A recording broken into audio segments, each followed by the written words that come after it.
Alasan mengapa pendaftaran rekrutmen Mitra Statistik 2025 ditutup sebelum 20 Oktober 2024 dan mekanisme seleksi tes kompetensi. Hai, Assalamualaikum warahmatullahi wabarakatuh. Selamat datang saya ucapkan di Usma Ulia Channel yang masih sama membahas tentang beragam aplikasi dan informasi. Apa kabar teman-teman semua? Semoga selalu dalam lindungan Allah Subhanahu wa taala. Amin amin ya robbal alamin. Baik, sebelumnya terima kasih disampaikan bagi teman-teman yang telah mengklik video ini, dan pastikan untuk simak video ini sampai selesai, jangan di skip agar tidak gagal paham, juga pastinya tidak ada informasi yang terlewatkan. Baik, langsung saja masuk ke pembahasannya. Untuk video kali ini akan saya berikan informasi, dua informasi sekaligus, dimana yang pertama adalah alasan mengapa untuk rekrutmen Mitra Statistik 2025 akan tutup atau ditutup sebelum tanggal 20 Oktober 2024. Dan yang informasi yang kedua adalah mekanisme untuk seleksi tes kompetensi bagi teman-teman calon mitra statistik yang nantinya dinyatakan lolos seleksi administrasi. Baik, informasi yang pertama, mengapa pendaftaran rekrutmen Mitra Statistik 2025 ditutup sebelum tanggal 20 Oktober 2024. Jadi sebagai informasi untuk teman-teman, alasan mengapa pendaftaran tersebut ditutup lebih awal ya, itu karena sudah memenuhi kuota yang dibutuhkan. Dan sebagai informasi, untuk pendaftaran yang diberlakukan di seluruh PPS di Indonesia, yaitu pada tanggal 14 sampai dengan 20 Oktober 2024 di beberapa wilayah memulai lebih terlambat beberapa hari ya, artinya baru dibuka tanggal 15 atau tanggal setelahnya.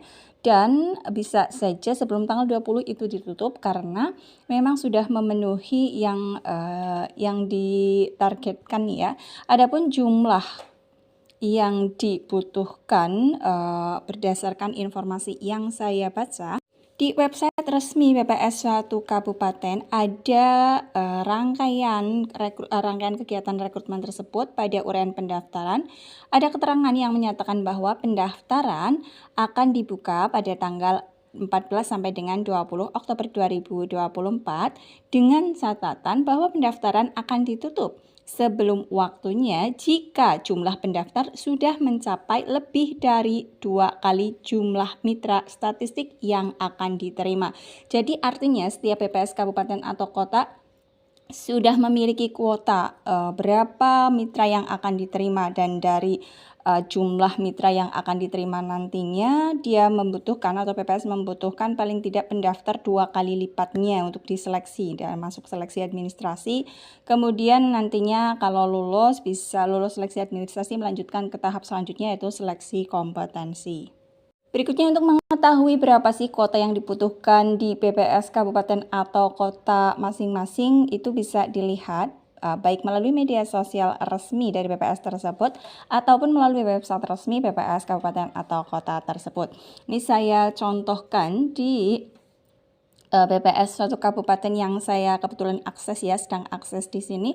Untuk jumlah yang dibutuhkan atau kuota yang dibutuhkan adalah 1.200 calon mitra, yang artinya apabila jumlah pendaftar sudah melebihi 2 kali 1.200, artinya sudah melebihi dari 2.400 calon yang sudah mendaftarkan, maka untuk pendaftaran rekrutmen ini ditutup.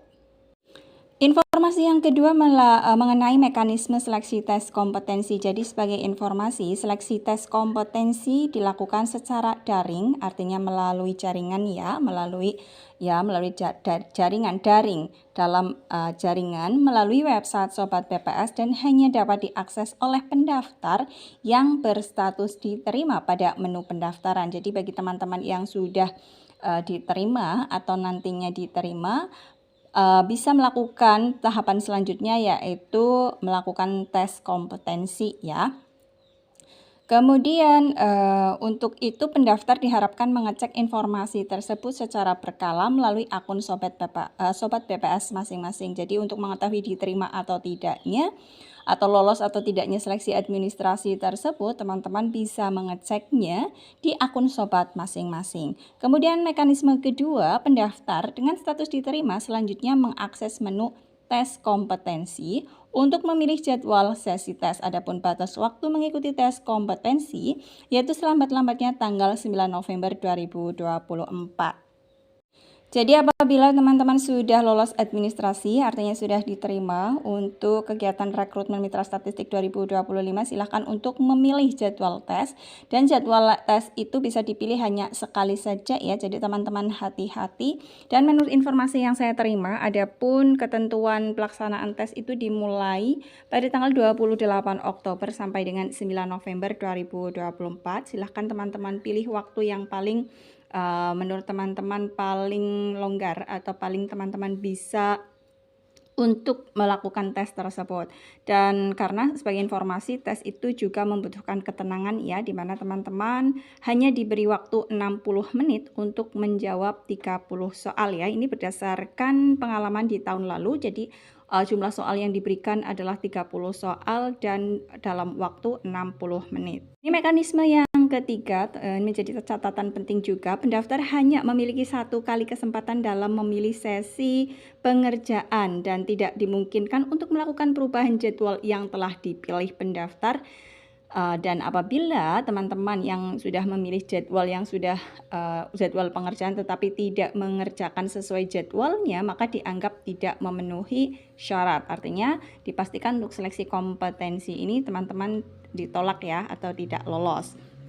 Kemudian waktu pengerjaan tes kompetensi adalah 60 menit. Setelah selesai pengerjaan tes kompetensi dan sebelum melaksanakan submit atau kirim jawaban, peserta wajib melakukan backup jawaban dengan cara klik backup jawaban. Ini untuk mengantisipasi ya ada kesalahan server dan lain sebagainya. Paling tidak teman-teman sudah meng-backupnya sehingga tidak terkendala. Kemudian selesaikan tes dengan cara klik submit. Ini sebagai gambaran teman-teman barangkali baru akan mengikuti kegiatan rekrutmen ini ya, bahwasanya untuk 30 soal dalam tes kompetensi tersebut adalah merupakan tes kompetensi dasar di mana terdiri dari tes matematika, tes analogi, dan tes logika. Jadi teman-teman sudah harus mulai belajar ya, apabila terutama yang sudah dinyatakan diterima. Apabila belum dinyatakan diterima, alangkah baiknya tidak salah juga jika teman-teman sudah mulai belajar dari saat ini, yaitu tes matematika, tes analogi, dan tes logika. Kemudian jumlah soal totalnya adalah 30 dan sedikit sharing untuk pengalaman saya pada saat mengikuti kegiatan rekrutmen di tahun lalu. Dari 30 soal tersebut hanya terdiri dari 3 tes analogi, kemudian tes logikanya juga kalau tidak salah 3, dan selebihnya adalah tes matematika, jadi lebih banyak tes matematikanya. Dan sebagai informasi untuk soal yang diberikan kepada satu mitra dengan yang lainnya itu berbeda-beda. Jadi karena itu otomatis dari BPS ya, karena mengambilnya dari bank soal yang sudah disiapkan oleh BPS. Jadi tidak selalunya sama soal yang dikerjakan oleh mitra A dengan mitra B itu sama, itu tidak ada kemungkinan sama, tetapi tidak menutup kemungkinan banyak perbedaan juga. Sebagai informasi bahwa kriteria kelulusan minimalnya adalah 60, yang artinya dari 30 soal tersebut minimal teman-teman harus menjawab dengan benar 18 soal ya. Ini sudah minimal sekali, diupayakan lebih dari 18 soal teman-teman harus bisa menjawab dengan benar. Dan selanjutnya pada saat periode pengerjaan tes kompetensi tersebut sebagai gambaran untuk teman-teman itu dibuka pukul 7 pagi sampai dengan 17 sore ya di waktu setempat.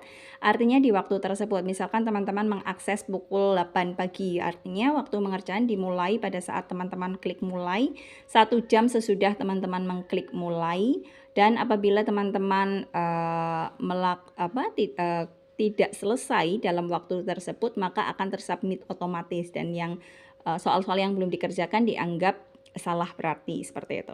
Ya, demikian yang dapat disampaikan untuk pembahasan kali ini. Semoga informasi ini bermanfaat bagi teman-teman. Bagi yang merasa informasi ini bermanfaat, bisa silakan di-share ke media sosial yang teman-teman miliki.